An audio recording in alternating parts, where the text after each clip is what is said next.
अस्सलाम वालेकुम students, C sharp dot net programming course के इंट्रोडक्शन लेक्चर के अंदर मोस्ट वेलकम। मेरा नाम है हमाद मकबूल और क्वालिफ़िकेशन है मेरी MS in computer science with specialization in software engineering. मैं एज अ प्रोग्रामिंग इंस्ट्रक्टर पिछले 7 साल से जो है कोर्सेज़ करवा रहा हूँ। डिफरेंट प्रोग्रामिंग लैंग्वेजेस के अंदर सॉफ्टवेयर इंजीनियरिंग के कोर्सेज़ भी करवा रहा हूँ, मुख्तलिफ़ किस्म के आईटी रेलेवेंट कोर्सेज़ करवा रहा हूँ। तो ये जो लेक्चर है ये basically C sharp dot net programming course का एक इंट्रोडक्शन लेक्चर है, या फिर आप इसको डेमो लेक्चर कह लें। इसके अंदर मैं आपको थोड़ा सा सी शार्प प्रोग्रामिंग के बारे में बताऊंगा। उसके बाद इस कोर्स के अंदर आप किस तरीके से इनरोल कर सकते हैं उस पर मैं आपको गाइडलाइन दूंगा। इस कोर्स में हम कवर क्या क्या करेंगे वो बताऊंगा, और साथ ही थोड़ा सा हम प्रैक्टिकल करके देखेंगे ताकि आपको एक आइडिया हो जाए सी शार्प प्रोग्रामिंग लैंग्वेज का, उसके इन्वायरमेंट का।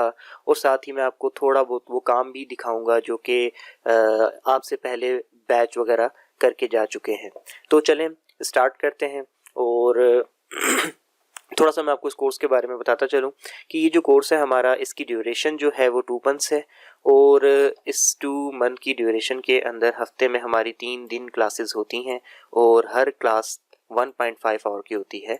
और जो बाकी 3 दिन होते हैं आपके हफ्ते के, उसके लिए आपको कुछ एक्सरसाइजेज दी जाती हैं, कुछ प्रैक्टिस वर्क दिया जाता है जो आप करते हैं, और साथ ही साथ आपको व्हाट्सएप सपोर्ट दी जाती है 24/7। जैसे कि आप बाकी 3 दिनों के अंदर काम कर रहे हैं, अपने घर बैठ के प्रोग्रामिंग की प्रैक्टिस कर रहे हैं, जो टास्क आपको दिए गए हैं वो कर रहे हैं, तो उसमें किसी किस्म का कोई भी प्रॉब्लम आता है आप उसी वक्त स्क्रीनशॉट लेंगे और स्क्रीनशॉट लेके व्हाट्सएप पे आप मुझे शेयर कर सकते हैं। मैं आपको एट द स्पॉट उस प्रॉब्लम को फिक्स करवाऊंगा, और प्रॉब्लम अगर आपको समझ नहीं आएगी तो नेक्स्ट क्लासेस जो होंगी उसके अंदर हम आपको उसको बहुत अच्छे तरीके से उसको इशू को क्लियर करेंगे कि आपको इशू क्या आ रहा था। इसके बाद आपको सर्टिफिकेट मिलता है जब आप कोर्स कंप्लीट कर लेते हैं। तो at the end of the course आपको सर्टिफिकेट ऑफ कोर्स कंप्लीशन दिया जाता है एक पीडीएफ फॉर्मेट में, क्योंकि हमारे कोर्सेज सारे के सारे ऑनलाइन ही चलते हैं, तो हमारे सर्टिफिकेट भी पीडीएफ फॉर्मेट में आपको दिए जाते हैं और वो वैलिड होते हैं। उसका एक सीरियल नंबर होगा जिसकी बेस पे कोई भी आके आपके सर्टिफिकेट को हमसे वेरीफाई कर सकता है। वो सीरियल नंबर बता के हम उसको वेरीफाई करेंगे कि जी इस स्टूडेंट ने हमसे ये कोर्स किया है।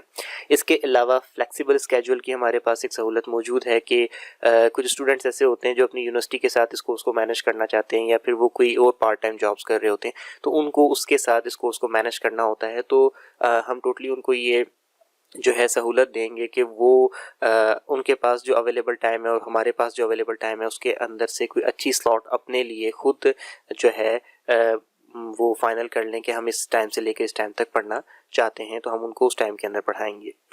अच्छा, तो अब बात यह आ जाती है कि आपने इस कोर्स के अंदर इनरोल कैसे होना है। सबसे पहले तो आपने हमारी एक साइट है maqboolcourses.com, उसको आपने विजिट करना है। पॉसिबल है कि आप उसी साइट के ऊपर ही खड़े होकर ये डेमो देख रहे हो, पॉसिबल है कि आप यूट्यूब पे ये डेमो देख रहे हो। तो अगर आप साइट पे हैं तो काफ़ी चीज़ें आपको ऑलरेडी क्लियर हो चुकी होंगी, लेकिन जो यूट्यूब से लोग इस डेमो को देख रहे हैं तो उनको मैं बता दूं कि आपने साइट पे लॉग इन करना है, कोर्सेज के सेक्शन में पेड कोर्स पे जाना है, अपना जो कोर्स जो आप करना चाहते हैं आपने उसको सिलेक्ट करना है, और वहाँ पर उसको सिलेक्ट करके जब उसका नेक्स्ट पेज ओपन होगा तो आपने click here to get enroll का एक बटन आपको हर कोर्स के ऊपर नज़र आएगा। वहाँ पर जाके आपने फॉर्म को एक फिलअप कर देना है, और उस फॉर्म को फिलअप करने के बाद हम आपसे खुद आपके कॉन्टैक्ट नंबर पे रब्ता करेंगे, और रब्ता करके आपके साथ बाकी डिटेल्स, आपका स्केड्यूल, आप किस स्केड्यूल के ऊपर पढ़ना चाहते हैं वो भी फाइनल कर लेंगे। अगर आपके कोई क्वेश्चंस हैं तो हम उसको भी आंसर करेंगे।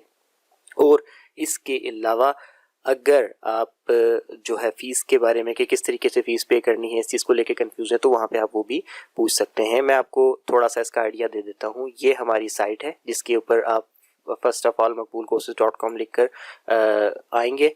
इसके बाद यहाँ से कोर्सेज के सेक्शन से आप पेड कोर्सेज पे क्लिक करेंगे तो आपके पास ये सारे के सारे पेड कोर्सेज ओपन होके आ जाएंगे। ये सारे वो के कोर्सेज हैं जो इस वक्त हम ऑफर कर रहे हैं, और इन फ्यूचर हम इंशाल्लाह बाकी कोर्सेज भी ऑफर करेंगे। आपने जिस कोर्स के ऊपर जाना है उस पर क्लिक करेंगे। फॉर एग्जांपल इस वक्त हम सी शार्प डॉट नेट के कोर्स को देख रहे हैं, तो हम इसके ऊपर मोर डिटेल पे जब क्लिक करेंगे तो हमारे पास सी शार्प का पेज ओपन होके आ जाएगा। ये पेज आपके सामने आ जाएगा। ये डेमो जो इस वक्त आप देख रहे हैं, जब आप यहाँ पर आएंगे इस पेज पर तो इस वीडियो की जगह आपको ये डेमो लगा हुआ नज़र आएगा। ओके, इसके बाद